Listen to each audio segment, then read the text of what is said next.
স্বাগত আমার চ্যানেলে ফেসবুক পেজে। তো চলো এখানে ব্লাউজের হাতে যে ডিজাইনগুলো বসাবো ছোট ছোট, তার জন্য দেখো কিভাবে মাপ করছি, মানে মেপে নিচ্ছি। প্রথমে মেপে নিতে হবে, মেপে চক দিয়ে দাগ দিয়ে নিতে হবে, তাহলে একদম ঠিক জায়গাতে বসাতে সুবিধা হবে। তো চলো দেখে নাও।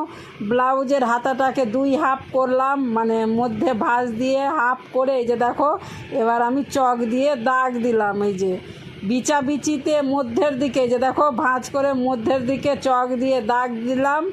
এই যে দেখো কিভাবে, এই যে দুটো হাফ করছি, দেখে নাও। ওই যে দেখো মাঝে ওই যে করা আছে, দেখো প্লাস এই যে মেপে করা আছে, ওই মাপে আমি করছি, দেখে নাও। চক দিয়ে দাগ দিয়ে নিচ্ছি। এই দাগের ওপরে আমাকে ওই ছোট ছোট ডিজাইনগুলো বসাতে খুব সুবিধা হবে। তো দেখে নাও কিভাবে ডিজাইন বসাবে, তার জন্য কিভাবে